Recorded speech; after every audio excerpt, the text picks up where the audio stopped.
저는 오늘 이 에스라 3장 말씀을 가지고 돌아온 자리라는 제목으로 여러분들과 말씀을 나누려고 합니다. 예전에 그 아이돌 그룹이 있었습니다. H.O.T라는 아이돌 그룹이 있었는데 그 아이돌 그룹이 노래한 제목 중에 빛이라는 노래가 있어요. 그 가사를 잠깐 보면 이렇게 시작이 됩니다. 늘 함께 있어 소중한 걸 몰랐던 거죠. 언제나 나와 함께 있어준 소중한 사람들. 늘 함께 있어서 소중한 줄 몰랐다. 늘 나와 함께 있었던 소중한 사람들. 제가 이 가사를 보면서 늘 함께 있어서 소중한 줄 모르고 그럼에도 불구하고 늘 함께 있어서 소중한 사람들이 과연 누구일까 한번 곰곰이 생각을 해봤어요. 그때 드는 생각이 부부 아닐까 싶은 생각이 들었습니다. 부부는 사실 가장 가깝고 가장 소중한 존재죠. 또 가장 사랑하는 사람들이고 그럼에도 불구하고 가장 가깝고 늘 옆에 있기 때문에 그 소중함을 잘 모르는 것 같아요. 그래서 부부간의 대화를 하다 보면 가끔은 무시하는 말도 하죠. 또 상처 주는 말도 하죠. 뭐라고 이야기하면 뭐 당신이 뭘 알아? 그게 아니고 하면서 무시를 해버립니다. 또 부부관계는 가장 잘 알기 때문에 가장 약한 것도 잘 알아요. 무엇을 어떤 말을 하면 상처를 받는지 너무 잘 알아요. 그러니까 내가 상처 주고 싶을 때는 그 말을 하면 되는 거예요. 그러니까 가장 소중한 사람에게 어떻게 보면 가장 큰 상처를 줄 수 있는 사람, 나에게 있어서 늘 함께 있어서 가장 소중한 사람임에도 불구하고 그 소중함을 잘 알지 못하는 사람, 바로 이 부부가 아닐까 싶은 생각이 들어요. 이게 서로 상처를 주고 서로 무시를 하다 보면 나중에는 어떤 대화를 하기가 좀 두려워지는 그런 경우도 생겨지게 됩니다. 내가 이런 말 해봐야 또 남편이 아내가 싹둑 잘라버리고 나를 무시할 텐데 뭐 그런 생각들이 들게 되는 거죠. 그러다 보면 대화가 점점 줄어들게 되어지고 자존감도 낮아지게 됩니다. 오히려 가장 소중한 사람이니까 자존감을 높여줘야 되는데 그 자존감을 낮게 만드는 사람이 가장 가까이에 있는 서로 부부라는 것이죠. 이럴 경우에는요, 좀 사라져주면 됩니다. 그럼 그 가치가 다시 한번 드러나거든요. 그러니까 만약에 남편들이 뭐라고 하면 곰국을 끓이십시오. 그리고 한 2달 여행을 떠나십시오. 그러니까 갔다 오면 남편들이 소중한 걸 다시 찾은 듯이 여러분들에게 아마 잘 대해주실 겁니다. 우리가 오늘 코로나 때문에 굉장히 오랜만에 이렇게 모였습니다. 코로나 때문에 몇 달 동안 예배를 드리지 못하고 뭐 온라인으로 예배 드렸지만 함께 예배를 드리지 못했어요. 그러니까 예배를 드리지 못하니까 이 예배를 나와서 함께 드리는 이 예배의 순간이 얼마나 귀한지 모르겠어요.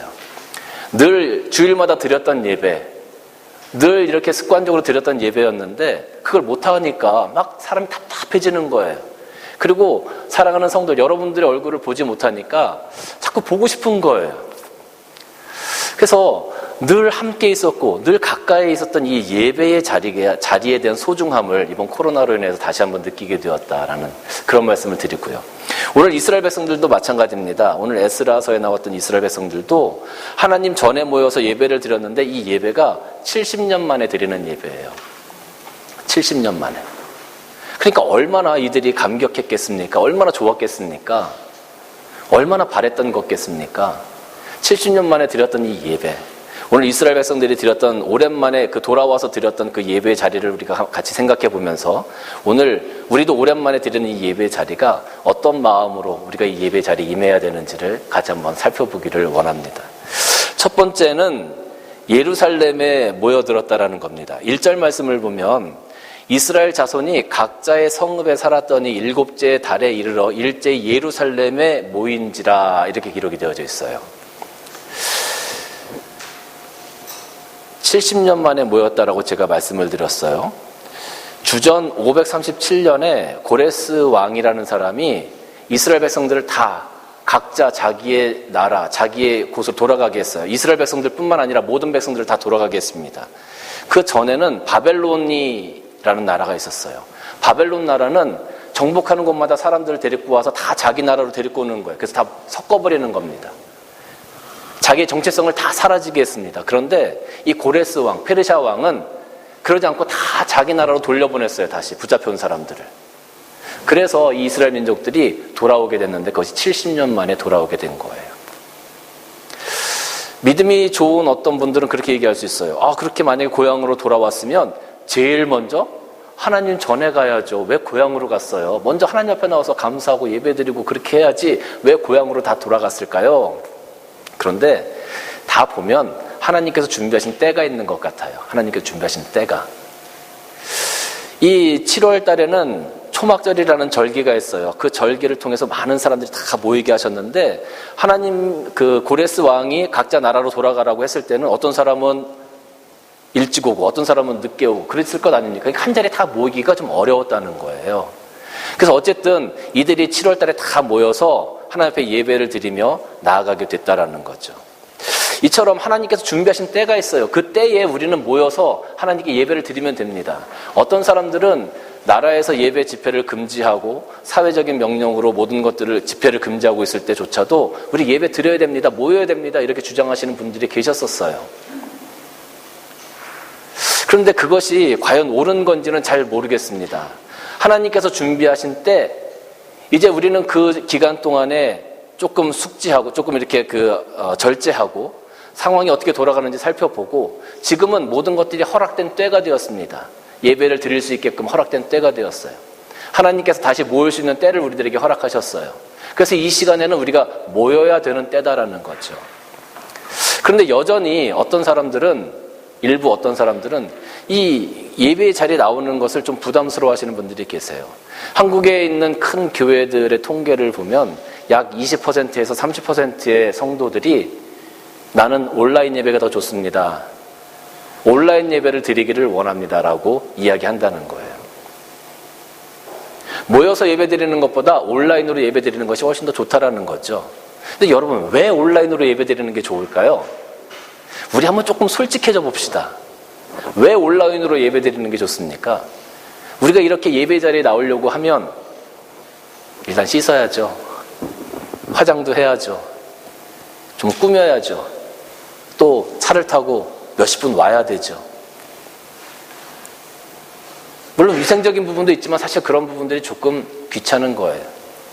우리가 온라인 예배를 집에서 드리면 그냥 컴퓨터 켜놓고 좀 편안한 복장으로 편안하게 예배 드릴 수도 있죠.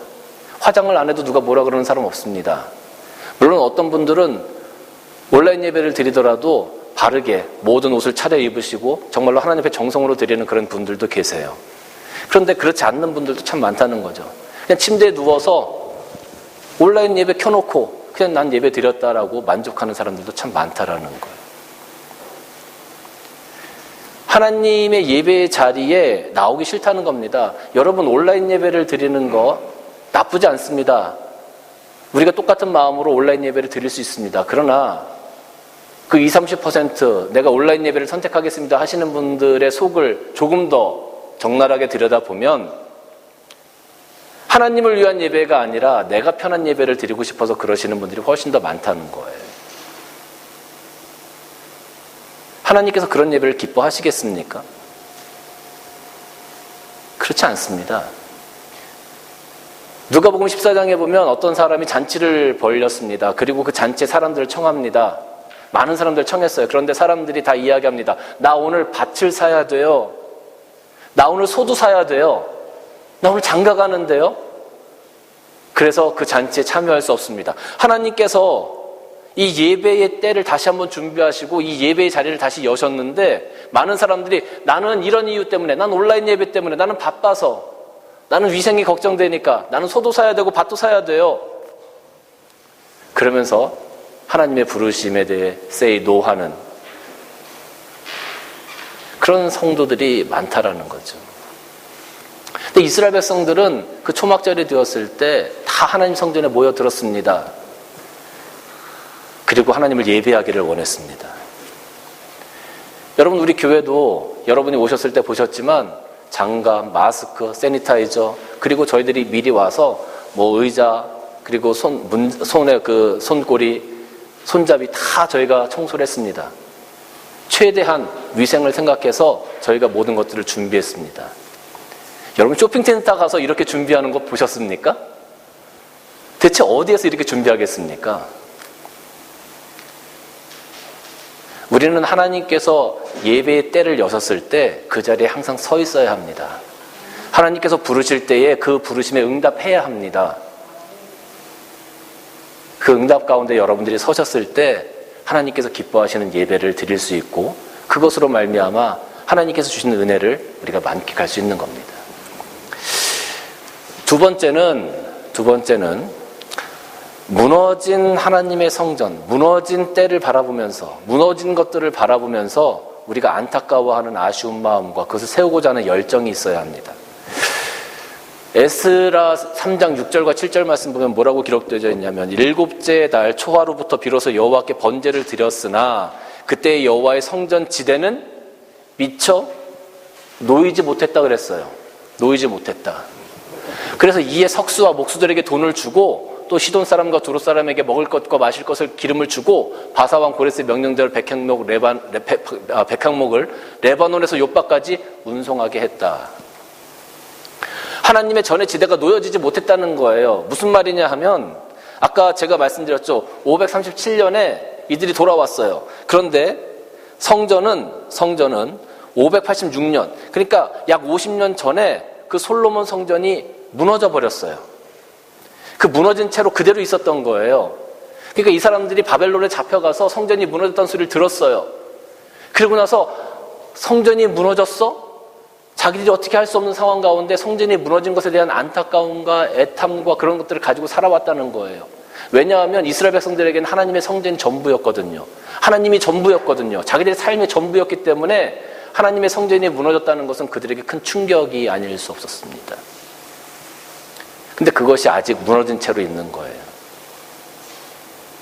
그러니까 이들이 그 하나님의 성전을 세우기 위해서 석수와 목수에게 돈을 주고 또 시돈 사람과 두로 사람에게 먹을 것과 기름을 주고 성전을 세우게 했습니다.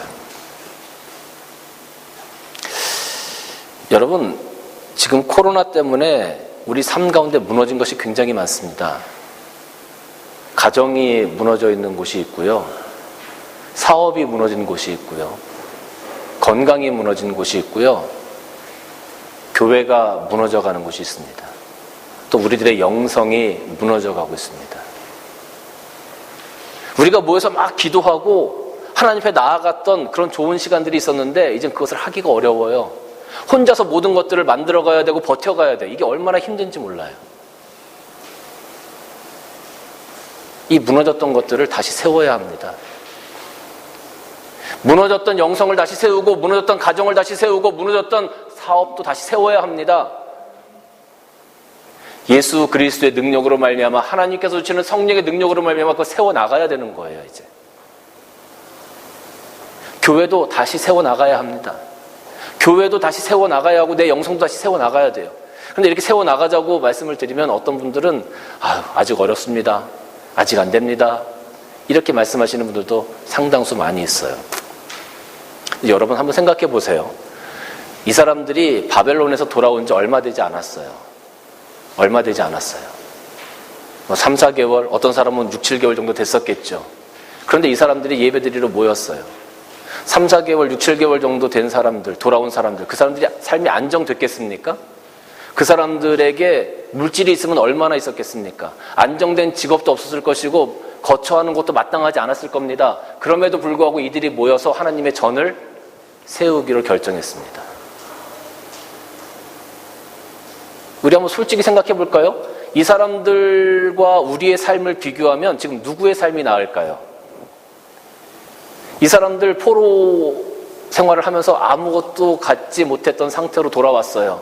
돌아온 지 3, 4개월밖에 되지 않았어요. 만약에 우리가 호주에 사는데 호주에서 삶 가운데 우리가 뭐 그걸 다 정리하고 이제 할 거 다 했는데 잃어버릴 거 다 잃어버리고 만약에 한국으로 돌아간다고 생각을 해보십시다. 빈손으로 돌아간다고 생각해 보십시다. 한국에 가서 한 3, 4개월 정도 지난 거예요. 지금 그런 상태잖아요. 지금 우리가 훨씬 더 편해요. 우리가 훨씬 더 좋아요. 그런데도 우리는 안 된다, 못한다라고 얘기하는 거죠. 여러분, 우리 60년대, 70년대 우리 부모님들 세대를 한번 생각해 보세요.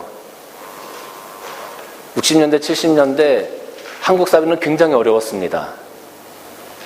먹을 것이 없었고 입을 것이 없었고 굉장히 가난했었죠. 그런데도 불구하고 나라가 세워져 가고 사회가 세워져 가고 자녀들이 세워져 가고 가정들이 세워져 가고 교회들이 세워져 갔어요. 왜 그럴까요? 그땐 지금보다 훨씬 더 가진 것이 없었어요. 왜 그럴까요? 거기에는 그분들의 열정이 있었어요. 그분들의 마음이 있었어요. 그분들의 사랑이 있었어요. 나는 못 먹어도 자녀는 가르친다. 나는 못 입어도 교회는 세워간다. 내가 잠을 조금 더 덜 자더라도 내가 열심히 일한다라는 그런 마음과 열정이 있었다는 거죠. 교회가 세워져 가는 것은, 하나님의 나라가 세워져 가는 것은 돈으로 되는 게 아닙니다. 우리들의 마음과 열정과 믿음으로 되는 거예요.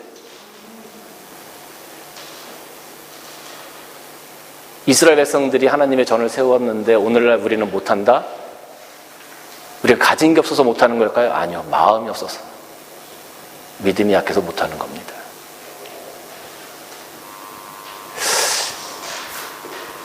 제가 예전에 어떤 글을 봤는데 참 재밌는 글이었어요. 미국에 오래 살았던 한국 교포가 한국을 방문했습니다. 한국을 방문해서 보니까 한국이 너무 신천지인 거예요. 여기서 제가 말하는 신천지는 신천지 이단이 아니고 너무 이렇게 좋은 세상이라는 거죠. 좋은 세상. 그러니까 이 사람이 친구 집에 딱 갔는데 아파트 입구에서부터 카메라가 탁 돌아가면서 차 번호가 찍혀지고 그 차 번호대로 또 집에 전송이 되어지고 입구에는 누가 오는지 그 밑에 1층에서부터 다 카메라가 잡혀지고 비밀번호가 있어서 들어갈 때는 그 보안이 그렇게 잘 되어져 있고 또 한국에 가면 버스 정류장에 서 있잖아요. 몇 번 버스가 몇 분 뒤에 오는지 다 나와요. 몇 분 뒤면은 내가 버스 탈 수 있겠구나. 몇 번이 오고 있구나. 지금 어디쯤 오고 있구나. 이게 다 나와요. 세상에 이런 신천지가 어디 있어요? 호주는 그런 게 어디 있습니까? 우리는 선진국에 산다고 하는데 그런 게 어디 있어요? 아파트 한번 들어가 보십시오. 한국 아파트들, 야, 장난 아닙니다. 진짜 눈이 동그래집니다. 얼마나 럭셔리한지요. 우리 여기 럭셔리 아파트라고 가서 구경 한번 해보십시오. 한국에서는 기본도 안 돼요. 기본도. 그 아파트 가면 샤시 같은 것들이 얼마나 좋은지 손만 탁 대면 문이 쫙 열리는 거예요. 저희 집에도 알루미늄 창문이 있거든요. 근데 저희 집에 있는 창문은 안 열려요. 저희 집사람이 그 창문을 열 때마다 저를 부릅니다. 힘이 붙여가지고 그걸 못 여니까. 그런데도 우리는 감사하면서 살아요. 근데 이제 그분이 한국에 가서 그런 것들을 경험하고 사람들을 만나고 이야기를 하는 도중에 그분이 마지막에 이렇게 적는 거예요. 이렇게 좋은 것들, 많은 것들을 누리고 사는데 한국 사람들이 다 같이 이야기하는 것이 한 가지 있다는 거예요. 그것이 뭐냐면 힘들어 못 살겠다. 힘들어 죽겠다. 스트레스 받아서 이 나라 떠나고 싶다. 그렇게 많은 것들을 누리고 그렇게 많은 것들을 가지고 그런 신천지와 같은 세상에서 살고 있는데 다 죽겠다, 못 살겠다, 떠나고 싶다 그런다는 거예요. 그분이 마지막에 참 아이러니합니다 라고 말을 했더라고요. 아무리 좋은 환경이 있어도 마음이 열정이 없으면 그 모든 것들이 다 필요가 없는 겁니다. 여러분, 우리는 다시 세움에 대한 열정이 있어야 돼요. 하나님의 나라를 다시 세움에 대한 열정이 있어야 되고 이 코로나19 때문에 무너진 것들을 다시 세워가고자 하는 열정이 내 마음 가운데 있어야 돼요. 그런 마음을 가지고 우리가 세워져 가야 되는 거죠. 이스라엘 백성들이 힘든 가운데서 하나님의 전을 세워간 것처럼 어렵습니다. 네, 힘들어요. 그럴 수 있습니다. 그러나 그것 때문에 좌절하고 낙심하고 앉아있지 말고 다시 일어서셔야 합니다. 여러분, 일어서세요. 일어서셔야 합니다. 하나님의 능력으로, 하나님과 함께 예수 그리스도의 능력으로 일어서십시오. 그리고 다시 한번 시작해 보십시다. 하나님께서 우리에게 바라시는 것이 그런 겁니다. 네, 일어서라. 일어서라. 일어섬에 대한 소망을 갖고 열정을 갖고 일어서라라고 주님께서 우리에게 요구하시는 거예요. 자녀가 아파서 병원에 입원해 있어요. 너무 고통스러워서 맨날 울어요. 그러면 그 모습을 보고 모든 부모들은 다 동일한 생각을 갖습니다. 다 똑같은 생각을 가질 거예요. 어떤 생각일까요? 내가 쟤 대신 안 가지세요? 내가 제 대신 어떻게 했으면 좋겠다? 대신 아팠으면 똑같은 거예요. 그런 마음 있잖아요. 그게 사랑이에요.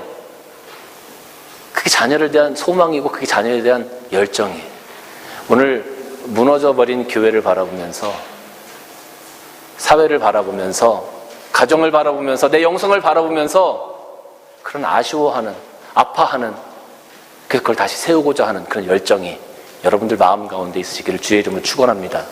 이사야서 58장 2절 말씀 보면 그들이 날마다 나를 찾아와 나의 길 알기를 즐거워하니 마치 공의를 행하며 그의 하나님 규례를 저버리지 아니하는 나라 같아서 의로운 판단을 내게 구하며 하나님과 가까이 하기를 즐거워하는도다. 여러분의 삶이 오늘 이 이사야서 말씀처럼 하나님을 가까워하기를 즐거워하며 오늘 여러분의 삶이 다시 한번 세워져 가시기를 주님의 이름으로 간절히 축원합니다. 세 번째는 돌아온 자리는 기쁨의 자리다라는 겁니다. 돌아온 자리는 기쁨의 자리다. 12절과 13절 말씀을 보면 제사장들과 레위 사람들과 나이 많은 족장들은 첫 성전을 보았으므로 이제 이 성전의 기초가 놓임을 보고 대성통곡하였다. 여기 제사장들과 레위 사람들과 나이 많은 족장들은 첫 성전을 보았다라고 기록하고 있죠. 첫 성전. 첫 성전은 솔로몬의 성전을 이야기하는 겁니다. 예전에 무너졌던, 50년 전에 무너졌던 솔로몬의 첫 성전을 이야기하는 거예요. 그것을 보고 여러분, 솔로몬의 성전이 초라했을까요? 화려했을까요? 굉장히 화려했습니다. 왜냐하면 솔로몬의 성전이 지어질 때는 이스라엘이 최고의 나라로 서 있을 때였어요. 다윗이 모든 것들을 준비했고요. 솔로몬이 지었습니다.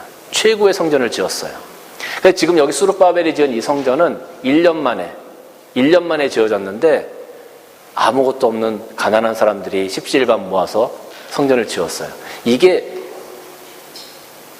얼마나 초라했겠습니까? 그러니까 하나님의 그 솔로몬의 성전을 보았던 사람들이 하나님의 성전을 다시 짓긴 지었는데 그 마음 가운데 안타까움, 아쉬움이 있는 거예요. 회한이 남는 거예요. 제가 이것을 어떻게 좀 설명할까 싶어서 좀 고민을 해봤습니다. 여러분, 우리가 이렇게 한번 생각을 해보면 좋을 것 같아요. 만약에 우리가 한 7, 80평 정도 되는 커다란 아파트에, 럭셔리한 아파트에 살고 사업도 잘 되는 사람이었습니다. 그런데 어느 순간 사업이 잘 안 돼서 모든 것들을 털고 빈소로 쫓겨나야 됐어요. 빚도 많습니다. 그래서 20, 30년 동안 열심히 일해서 빚을 다 갚고 그 갚으면서 한 가지 소원이 생겼어요. 그것이 무엇이냐면 큰 집도 필요 없다. 그냥 내가 이렇게 맨날 월세하고 이렇게 전전긍긍 이사 다녀야 되고 하는 것이 힘드니까 작은 거라도 내 집이 있었으면 좋겠다.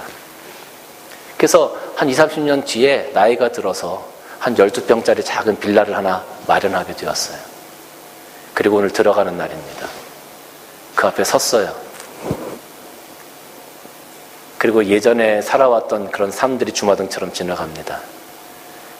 6, 70평, 80평에 살았던 그 럭셔리한 그런 삶이 쑥 지나가는 거예요. 오늘 보니까 너무 초라한 거죠. 회한의 눈물 같은 것들이 흐르지 않겠습니까? 그것이 하나고, 두 번째 눈물의 의미는 기쁨의 눈물의 의미입니다. 무슨 의미냐면 그렇게 살았어요. 그리고 평생을 살면서 정말로 내가 작은 거라도 내 발 뻗고 살 수 있는 그런 거처를 마련하고 싶다. 드디어 마련하게 된 거잖아요. 수건이 이루어진 거잖아요. 그 기쁨의 눈물이 거기에 있는 겁니다. 오늘 여기 13절 말씀, 12절 말씀 후반절에 보면 여러 사람은 기쁨으로 크게 함성을 지르고 백성들이 크게 외치는 소리가 멀리서 들렸다 그랬죠. 즐거이 부르는 소리가 있었다 그랬죠. 이거는 하나님의 성전, 첫 번째 솔로몬의 성전을 보지 못했던 그 이후의 세대들의 소리이지 싶어요. 그 이후의 세대들은 하나님의 성전이 세워져야 된다, 세워져야 된다, 세워져야 된다. 아마 그렇게 교육을 받았을 겁니다. 그리고 나서 그 수건이 지금 이루어진 거죠. 얼마나 기뻤겠습니까? 하나님께 얼마나 큰 영광을 돌렸겠습니까? 그것이 바로 이 소리로, 이 찬양 소리로 나타나게 된 거예요. 사랑하는 성도 여러분, 오늘 우리가 진짜 몇 달 만에 예배 자리에 돌아왔습니다. 예배 자리에 돌아온 이 시간이 여러분 하나님께서 주시는 기쁨의 자리가 되어지시기를 바랍니다. 여러분의 삶과 영이 회복되어지시는 회복의 자리가 되어지시기를 바랍니다.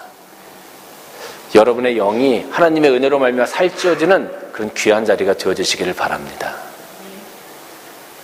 우리가 이렇게 예배드리는 이 자리가 저는 오늘 얼마나 귀한지 몰라요. 얼마나 기쁜지 몰라요. 아마 여러분들도 그러시리라 생각이 듭니다. 그런 의미에서 여러분들 참 잘 오셨습니다. 그리고 여러분들 주님의 이름으로 축복합니다. 말씀 한 구절만 보고 설교를 마칩니다. 시편 100편 말씀입니다. 온 땅이여 여호와께 즐거이 부를지어다. 기쁨으로 여호와를 섬기며 노래하면서 그 앞에 나갈지어다. 여호와가 우리 하나님이신 줄 너희는 알지어다. 그는 우리를 지으신 자요 우리는 그의 것이니 그의 백성이요 그의 기르시는 양이로다. 감사함으로 그 문에 들어가며 찬송함으로 그 궁정에 들어가서 그에게 감사하며 그 이름을 송축할지어다. 대저 여호와는 선하시니 그 인자하심이 영원하고 성실하심이 대대에 미치리로다. 오늘 여러분들의 영과 여러분의 삶이 하나님의 궁정 앞에 들어와 하나님을 송축하고 하나님을 예배하는 귀한 자리에 여러분이 서셨습니다. 여러분이 돌아와야 할 자리에 돌아오셨습니다. 하나님이 배설하신 잔치에 여러분들이 오셨습니다. 잘 오셨습니다. 이 자리를 통해서 하나님께서 주시는 기쁨이 여러분의 삶 가운데 날마다 넘쳐나시기를 주님의 이름으로 간절히 축원합니다. 기도하시겠습니다. 주님 감사합니다. 오늘 이 예배를 통하여 영광 받으신 줄로 믿습니다. 이제 우리가 돌아와야 할 자리에 돌아왔습니다. 그리고 주님 앞에 섰습니다. 주님, 우리의 상처받은 것들, 우리의 낙심된 것들, 내가 아파하는 것들을 어루만져 주시고 이제 회복의 역사를 만끽할 수 있는 우리 모든 성도들이 될 수 있도록 축복하여 주옵소서. 예수님의 이름으로 기도드리옵나이다. 아멘.